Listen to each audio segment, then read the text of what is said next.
Much. Welcome to Translational Epidemiology Seminar. Apology for the late start. We had some technical difficulties. So I imagine folks online will probably be trickling in, but thank you to those of you who are here in person. It's wonderful to have people in the room, especially since this is our last Translational Epi Seminar for the year. We will take a break over the summer. And then be back next year. So keep your eyes out on your emails for announcements about guest speakers for the fall academic year. Okay, and with that, I will get started with our guest here. We are delighted to welcome Dr. Jaime Madrigano, who is an associate professor in the Department of Environmental Health and Engineering. Jaime is an environmental epidemiologist who is interested in policy-oriented, equity-informed research. Her research program seeks to understand how environmental pollution and extreme weather, alone and in combination with other neighborhood and economic factors, influence population health. Her work emphasizes environmental justice and aims to reduce population-wide environmental health disparities by producing results to inform equitable policies. And Jaime's talk today will be about climate change and public health research to inform equitable policy. And with that, welcome to our seminar. Thank you. Thank you so much for the invitation and for being here today. I know we have a big conflict happening at the same time, so I very much appreciate those of you that have joined us here in the room and online as well. So I will just get started. Okay, so it feels weird to give a talk about climate change and health in the current context without at least mentioning that these are some uncertain times that we are facing in terms of, particularly in thinking about research and research funding. So I want to at least acknowledge that, and I certainly don't have all or even many answers, but I have some thoughts on, maybe things that we can be thinking about when it comes to this type of work, things that we can highlight, and things that I think are still important, and maybe help us kind of expand our horizons, and that I hope you'll see some ties throughout this talk to some of these themes. So the first one is really thinking about going local. I think, when it comes to climate change, it is a global problem, but a lot of the solutions are really local. And, we are going to still be faced with an increasing number of extreme weather events, increasing, kind of severity of these things. And it is local communities and policymakers that are often on the front lines of these. So they still need the work that we are doing in this space to help them. And so, thinking about opportunities to partner in those spaces, I think is important. I think it's also really important to kind of connect this work back to larger systems and structures that, are really important for all of the public health problems and the public health disparities that we see. That's certainly, very, very much the case when it comes to climate-related stressors. And so, that's not necessarily a framing that is any better in an uncertain environment that we're in, but it is, I think, important when we're thinking about policies. And I'll talk about this a little bit. How do these stressors relate to other types of policies around housing, urban development, other things, because they're all very connected. And if there's not a lever to pull specifically on climate change or a climate-related stressor, there might be a lever when it comes to secure housing or things like that that can protect people during extreme weather events. I think there's still a lot of work to do when it comes to implementation. And again, sort of this, I think, is a prime area for research that we need to be thinking about. So we know that the public health impacts of climate change are already occurring. We know what a lot of them are. Certainly, there's still more to do in that space. But I think we really need to be moving towards solution and thinking about implementation and potentially unintended consequences of adaptation and interventions. That there's a real opportunity there to kind of be useful and come up with some information that can be useful to policymakers. And maybe not necessary to say in this a seminar, but I think translation really matters. And I think sort of thinking about how you want to translate and to who your results from the beginning of a study, and sort of bringing those stakeholders in from the beginning and helping to develop the questions can be really useful in helping this kind of research. And this is probably, this is certainly not limited to climate change and health research, but I will maybe provide some examples of how it has, that kind of thinking has helped some of my research to actually be a little bit more informative. Okay, so I would like to break up the ways that I think, pretty broadly, how climate change and health research can inform policy and practice into 3 buckets. The first is really just understanding the burden. There are a lot of environmental, climate-related exposures associated with this phenomenon of climate change. There's, extreme heat and temperature changes. There are more severe storms. And so just characterizing the public health burdens related to all these things is actually kind of a monumental undertaking, because it's not so easy. It's not as easy as just looking at all the deaths that are identified as heat deaths, because they're not there are some deaths that occur and are specifically because of heat stroke, but there are many other deaths and hospitalizations that occurred during heat waves, and they probably wouldn't have occurred had it not been for the heat wave. But they might be due to cardiovascular disease or respiratory disease. So characterizing the burden is an important first step. Then I think understanding drivers of vulnerability so that we can help policymakers more effectively target resources. Where are the interventions needed the most? Are they for certain populations, certain neighborhoods? That can be a really useful way to kind of help when we're thinking about a limited set of resources and to maximize the impact. And then, as I just mentioned already, thinking about the solution space, I think is this probably the biggest area where we still need a lot of, there's still a lot of work to be done. There's a lot of research in the space of sort of thinking about urban planning. Maybe it's greening initiatives and how that might have some benefits. But in terms of really rigorous looks at those kinds of things to see, did you, first of all, these things take a lot of time, and there's so many other things going on, often in neighborhoods, that it's rare that there is kind of a rigorous look at those things. But I think with lots of things like greening or cool roofs, some of these things I'll talk about is sort of in the climate space that places are doing. We don't have a lot of really good data to say that these are protecting public health or saving lives at this point. Okay, so I'll talk about a little bit about each of these things. So first, to start off with characterizing burden.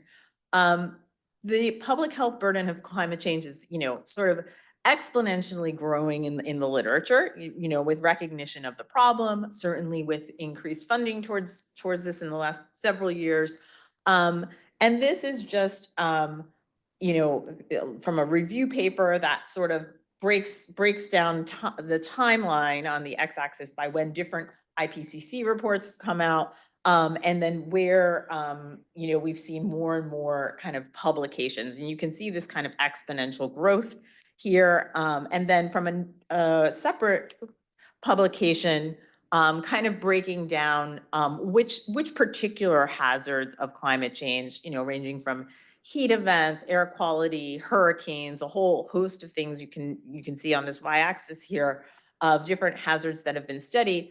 And we do really see heat definitely stands out. It's an area I will focus on because a lot of my work has been in there. And I think, heat is in the US, it's the #1 weather related cause of death. So there's a reason for that.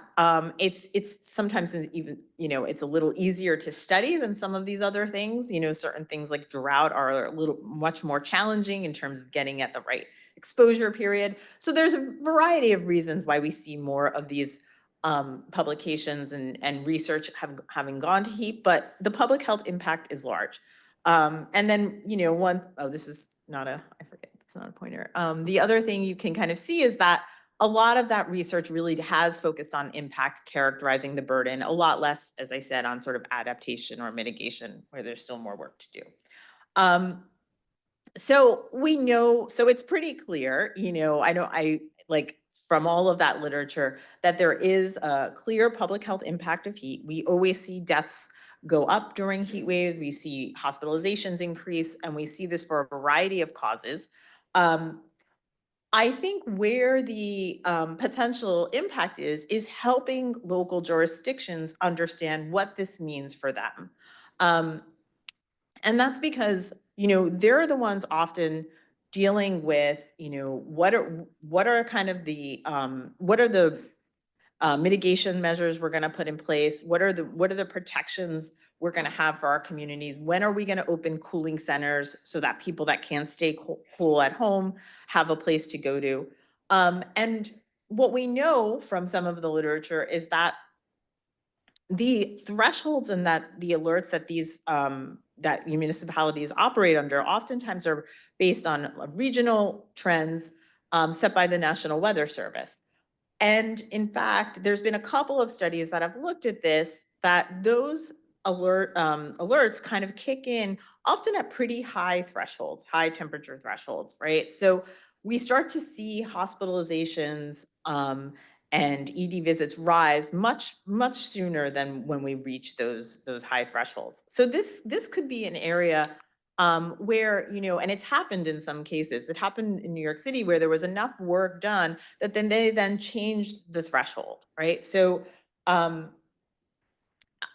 Uh, so that's just to say that, yeah, so there's been some look at, are these heat action plans effective? And it's been kind of a mixed bag. So we have some more work to do to be able to understand, for this particular locality, what's the right threshold for things to kick in. So some of the work I'm currently doing, we're focused on New Orleans. And there's a couple of reasons for that. So what I wanted to show here on this right panel of the slide is that these are just some characteristics of heat waves. So the heat wave frequency, how often in the season are heat waves occurring? How long are they lasting, the duration? How long is the heat wave season? When does it start in the year? When does it end?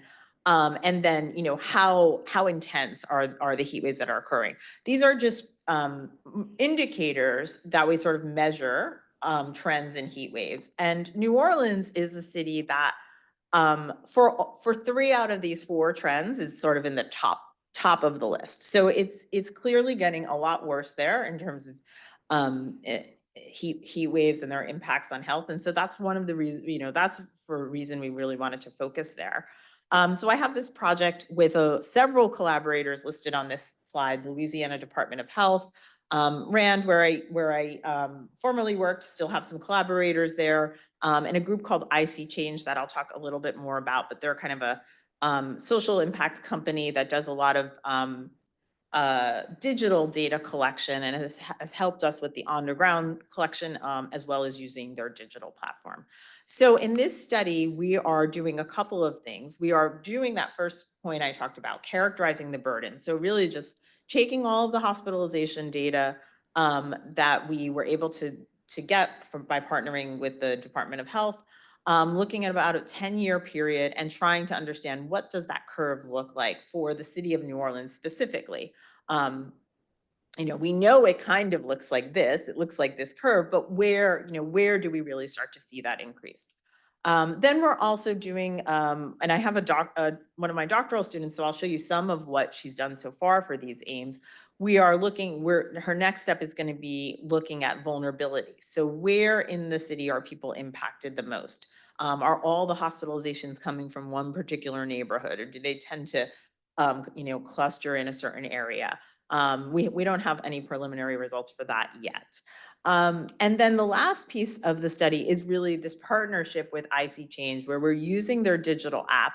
And we were able to over the past 2 summers, work in 2 separate neighborhoods in New Orleans, lower income, predominantly African-American neighborhoods, who are really concerned about heat, and actually sample within their homes. So for about a 2-week period, take temperature and humidity measurements in their homes, while at the same time they're responding to questions that we send them through this digital application each day about their subjective well-being, physical and mental well-being. Okay, so let me show you a little bit of what we're seeing here. Just mostly, I'll start off with on the characterizing burden. So to point out, this is where the current New Orleans heat advisory and heat warning thresholds are set at. When the heat index is higher than 108 degrees, or the forecasted temperature is higher than 103 degrees for 1 to 2 days. That's when a heat advisory kicks in. And then an excessive warning is even higher than that. So I mean, it's definitely hotter in New Orleans than it is here, but that's hot to start to have your resources kick in. So this is my doctoral student Shafali Matthews, who has been working on this. And again, she's getting close to wrapping this part of the analysis up, but I'm just gonna show you some brief stuff from her work. She's looked at, first of all, we tend to look about a week out from when the hospitalization occurred.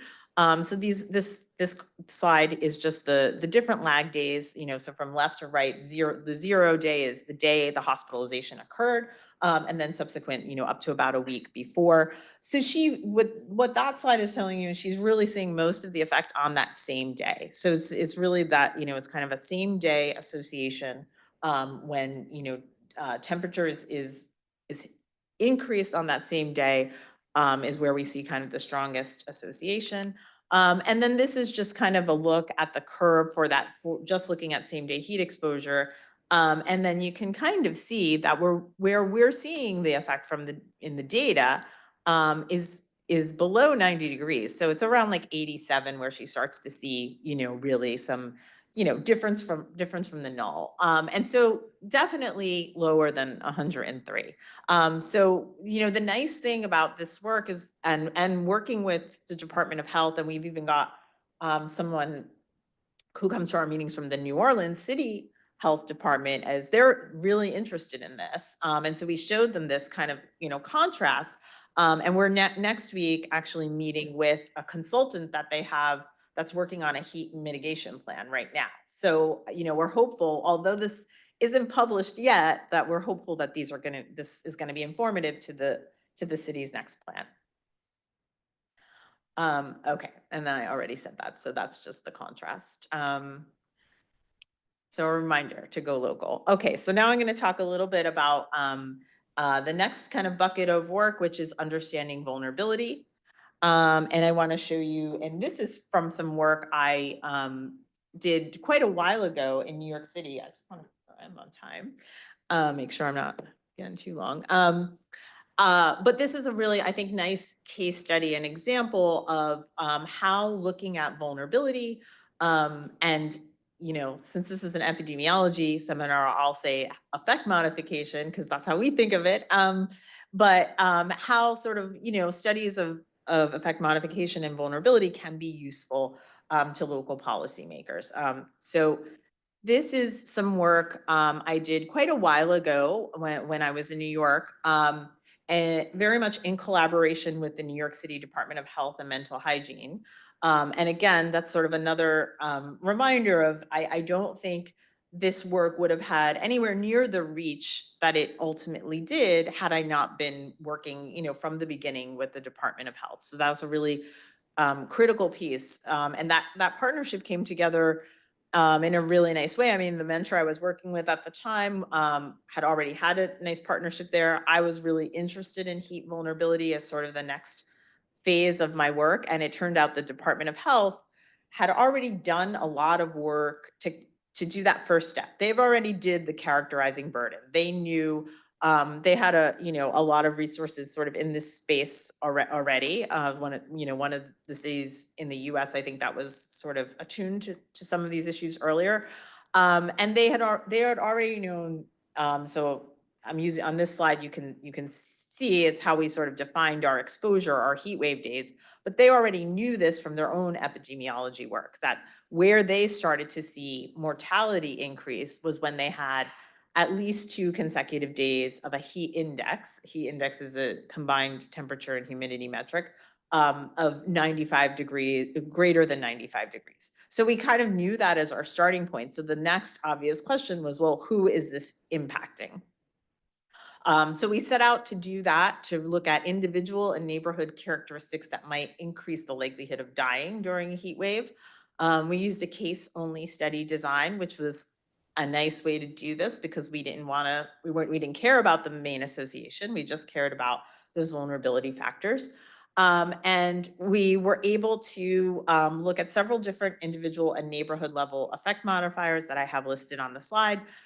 This was a death certificate study, so we were limited by the data we could get from either the death certificate itself or their census tract of residents that we could match other data sets to.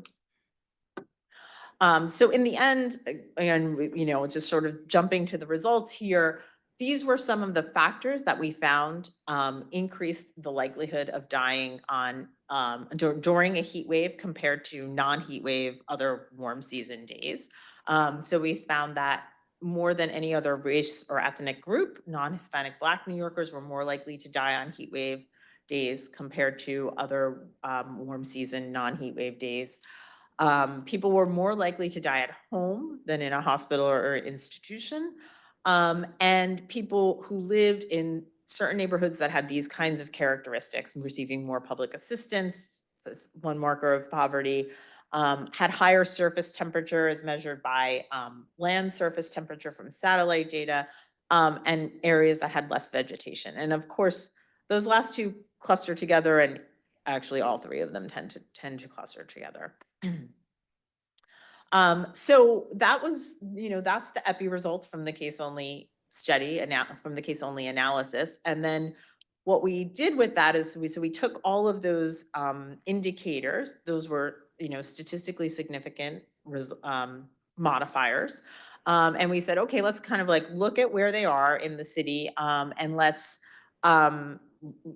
create an index that combines all of these things by the prevalence of these factors as they're distributed across the city, across census tracts. And then let's map it. And, and not surprisingly, these things, as I said, do tend to cluster together. So we had, where you have more of these characteristics are the areas of the map indicated in red. And you can see that is actually, we have central Brooklyn, Upper Manhattan, parts of Harlem, and the Bronx. And those were what we identified as our, most heat vulnerable neighborhoods. And so again, I think this is an example of really focusing on the local and thinking about the translation from the beginning, because it turned out that this map was extremely useful in getting these results used and taken up by the mayor's office. So we, a couple of years after we published the study, the mayor's office implemented this plan called Cool Neighborhoods NYC. Invested a lot of resources into thinking about curbing the effects of extreme heat. And our heat vulnerability index is actually cited throughout the plan, and talked about in the press releases, as I've shown here, as these are the areas we're going to focus on. So we're, New York had a 100 million tree initiative, but with this plan, they invested more resources in trees and specifically targeted them in the South Bronx, Northern Manhattan, and Central Brooklyn because of the HVI. Several other things too, like cool roofs. They had a couple of pilot programs where they encouraged neighbors to check in on neighbors. Those were also done in the Bronx because of this. So that was, really very rewarding to see that work get used. And in fact, I now am sitting on the New York City panel on climate change, which is a group of academics that advise the mayor's office every few years. They have a panel. They put out reports like this. So I am, currently on the panel, and the heat vulnerability index still comes up in our discussions. So it's kind of nice to see that. So this is an example of the health department kind of updates it a little bit each year, but this is an example of the HVI being used in the last panel report, the MPCC 4, New York City Panel on Climate Change 4. And now we are currently in the 5th version, where we're talking about, many other things besides the heat vulnerability index, but it definitely is still being used in many ways. So, it was definitely really great to see that. Oh, yeah, sorry. And that work get used. And, but of course there are limitations to that study. And I'm going to talk a little bit about, how I think that kind of look at things is useful in a lot of ways, but still, leaves a lot to be desired and leaves more questions to answer, especially when we start to talk about the solutions and some of the solutions that they're even, using in New York. Okay, so, for example, I mentioned they invested in a lot more trees. What, is this really effective? I'm not going to answer that question because I don't have that data. I wish I did. But one thing I do want to talk about is sort of, what else happens when you put a lot of trees in a neighborhood, and getting back to this point I made about thinking about implementation, because I think this is important, when we think about climate related health solutions. Oops, I went backwards. Okay, so this is from some other work I've done in the last few years, where we were specifically very interested in these types of climate adaptation solutions that are, happening. It's a good thing they're happening in communities across the country. And it's a very good thing that they're happening in communities that were historically disinvested in. And so this was done in partnership with this group, Groundwork USA, which is Groundwork USA operates across the country, but they're kind of like an umbrella organization, and they have 21 trusts across the country that work in individual communities. They tend to operate in small to medium-sized cities. And, they have some staff, a lot of volunteers, and their goals generally are to work in historically disinvested neighborhoods and communities, to deal with issues around environmental justice. And so they work with residents on, how to advocate better for solutions, how to actually, they do a lot of greening initiatives. So they do a lot of tree planting. They do, a lot of community garden work. So just thinking about how to kind of rectify some of these, past and present disparities in environmental amenities, and thinking about how to make neighborhoods, more adaptive to climate change going forward. So we did a bunch of interviews with, at the time, although we're continuing this work with the full set of 21 trusts now, but at the time this was just some pilot work that we did with 6 cities. And we did interviews to try to understand, what specifically environmental hazards they were focused on. But more importantly, what were they doing? What policies were they trying to push for? And what were kind of the things that helped them advocate for those policies, and what were the things that hindered solutions? And we learned a lot from talking to them, and I'm not going to go into everything we learned.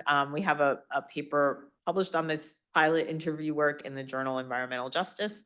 But one thing that came up over and over again that, I think about when I feel really proud of that New York City work, I think, oh, well, I don't know, maybe planting all these trees, it has some other, potentially it has some other unintended consequences, right? So the thing that came up over in every single interview we did was that, whether it was the staff or talking about the experience of the residents in the communities and things they would hear from them, these are the things we heard, that, you know, many of the residents were really fearful of gentrification.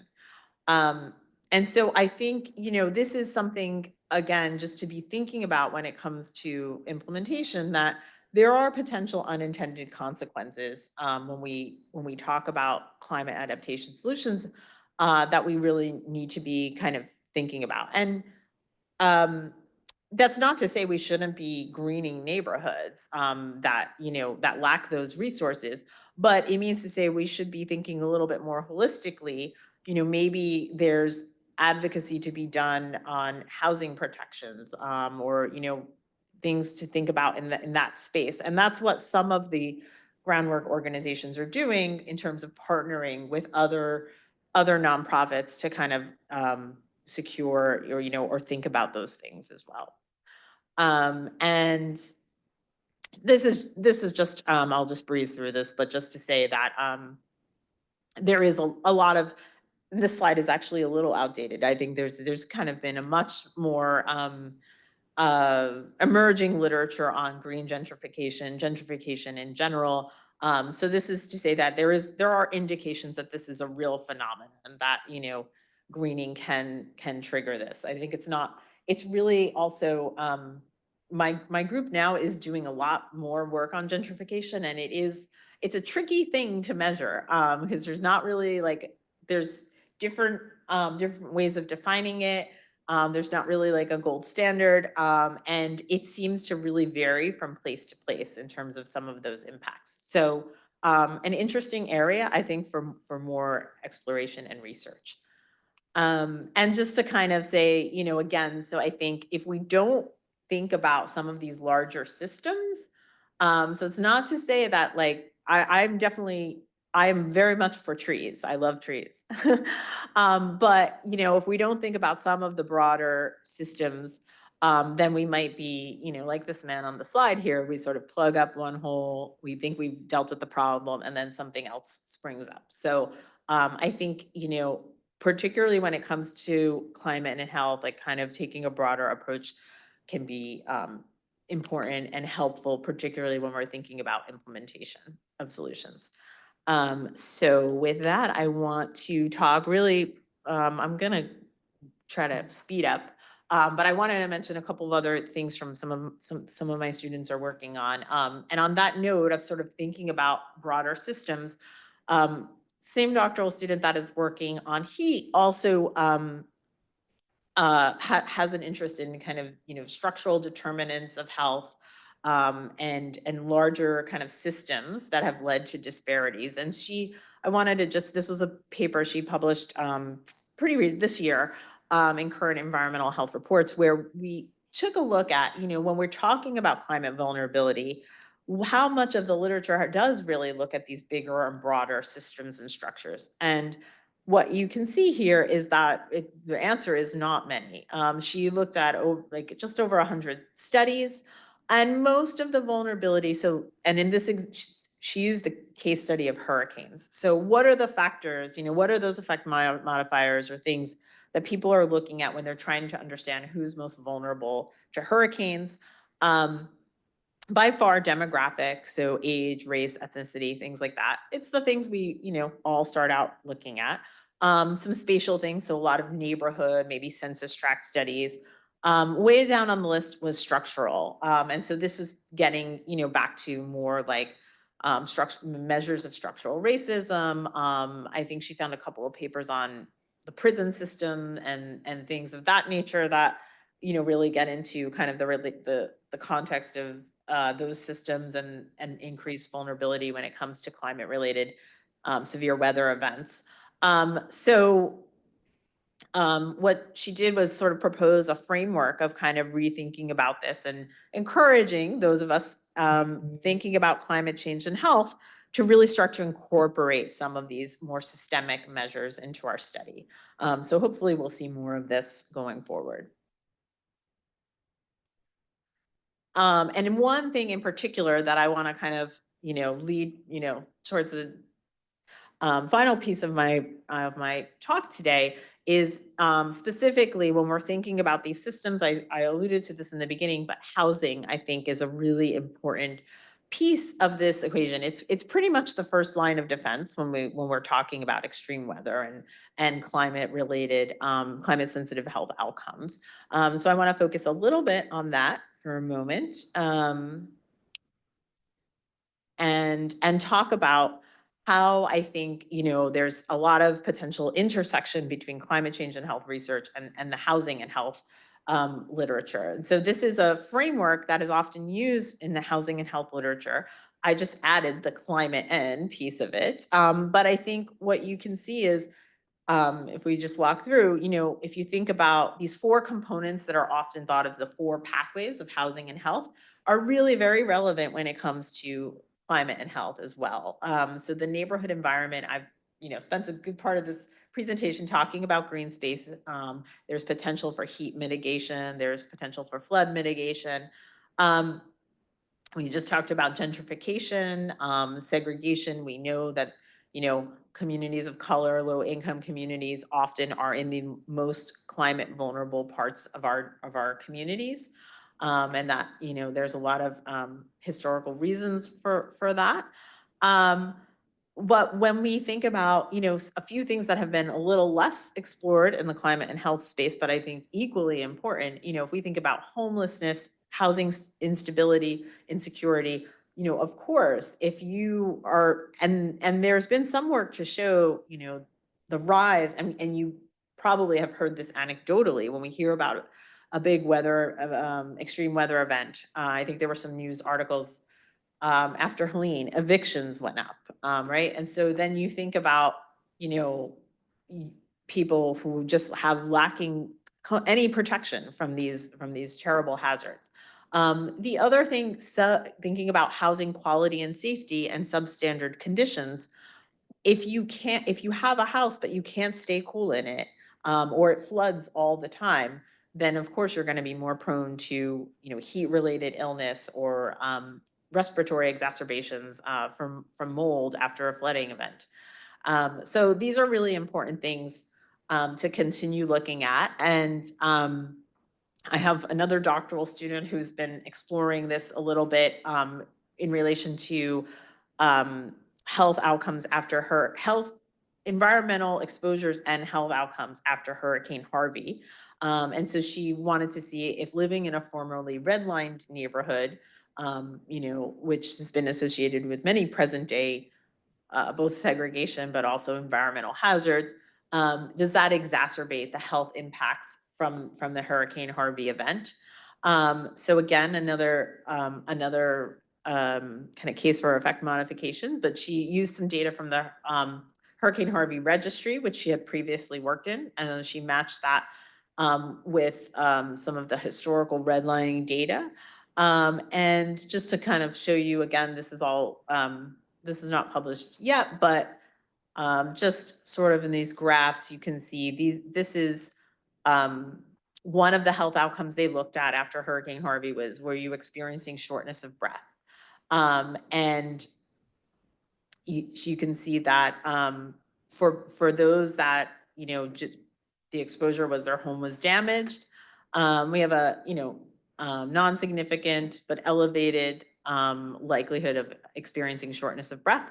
But that point estimate is much increased and statistically significant if your home was damaged and it was also in a previously redlined area. Same kind of thing when we looked at problems concentrating.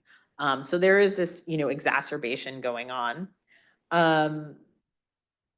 And, just to again point out, this is my other third doctoral student, Erin, who is really interested in gentrification. And she's trying to kind of tease out some of these measurement issues in some of the early work she's doing. And this is just to show, again, another sort of, in thinking about this affordability and accessibility pathway between housing, climate, and health. Gentrification can be a really important piece, but how we measure that is again, we could have really different results. So I just wanted to mention that, and she will actually be hopefully doing some of her work in Echo. So hopefully we'll see a lot more of this on gentrification then. Okay, I'm gonna skip this and let's see. So lastly, just I'll wrap up with again, just back to the New Orleans study that is ongoing. I just wanted to touch briefly on that last piece, which is where we did some sampling in the homes and kind of relate that to the quality and safety pathway that I was thinking, that I mentioned. So again, if you can't stay cool, even if you have air conditioning or you have a home to live in, if you can't stay cool in that home, you're still going to be pretty susceptible when a heat wave occurs. And we know that, again, from that New York work, I showed you that more people were dying in their home than anywhere else. Another study in New York showed that 85% of decedents who die from heat die at home. When Hurricane Ida hit, this was a news headline that it wasn't the hurricane, it was the people trapped in their homes, no power, couldn't work their air conditioning, and there were at least 10 deaths in the city tied to heat from that. So cities are taking action on this. There is a recognition that the indoor residential environment is a problem. And many municipalities around the country are starting to enact these standards, at least to protect renters. So there was something like this that was enacted in New Orleans very recently as part of this larger package of things called the New Orleans Healthy Homes Program. And as part of that, there is a standard that for rental units, they must have a cooling system capable of maintaining a bedroom temperature that doesn't exceed 80 degrees. And I think that's supposed to be for overnight. So we are starting to have some data because we've collected data in people's bedrooms. So before we even get into some of the health surveys that we collected, I'm not even going to present that. We were still kind of analyzing that data, but we thought, well, we might have something to say about this. Like, is this even feasible? Thinking again about implementation, it's great that they're taking the step to try to protect renters, but what's actually happening? I won't go into all of the details, but this is essentially our data collection. The sensors that we left in the bedrooms in this picture. On the bottom of the slide is the interview questions that people answered. And when they enrolled in the study, we had a whole intake survey that asked about conditions in the home, demographic factors. So we have a lot of data that we're still going through. But just and this is what our sample looks like. Again, just to point out, it is a pretty low income population and predominantly Black or African American. Also, our respondents, majority of the population is female that wanted to participate. But just some really kind of very descriptives, and this is going to be intuitive, but I think it's useful to show this kind of data. So we did sampling for 2 years, the summer of 2023 and 2024. That's why there's year 1 and year 2. Both instances we have almost the entire sample has air conditioning because it's New Orleans and it's pretty prevalent. It doesn't mean they're using it all the time. And what you can see is the blue bars indicate people that either responded that they have central air conditioning or they have a window unit, but that they run it almost all the time when it's hot. The red are people that have, everything else, window units, or they're not running their air conditioning, as self-reported responded. So you can see in general, people that have that central AC are able to stay in much cooler temperatures. And when we looked at kind of what factors predicted that indoor temperature measure, it was we included in this model, other characteristics of the home, the construction, the material of the home, other things that we had from the survey. But the 2 things that really were the strongest predictors were the outdoor temperature and then what kind of air conditioning. And you can see this real divergence that happens with these two types of air conditioning. And what I just want to point out is that that standard set at 80 degrees, this is looking at our measured, the y-axis is measured overnight maximum indoor temperature. So a large part of our sample, which consisted of both renters and homeowners, cannot meet that standard. And we don't have the data to know, is that because they just don't run their air conditioning because they maybe can't afford the utility bills? We don't know all the reasons why that might be, but it's, I think, important to note that this is a problem. You can't just have a standard and maybe not have some ability to help people to be able to meet it. And the fact that this is also a problem for homeowners, particularly in low income homeowners. Okay, and this problem is going to get worse with climate change, but I'm not gonna.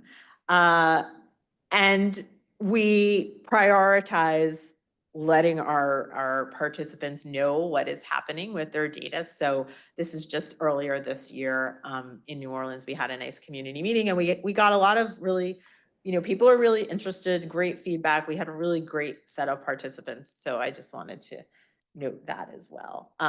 Importance of translation, not just with the policymakers, but certainly with the participants as well.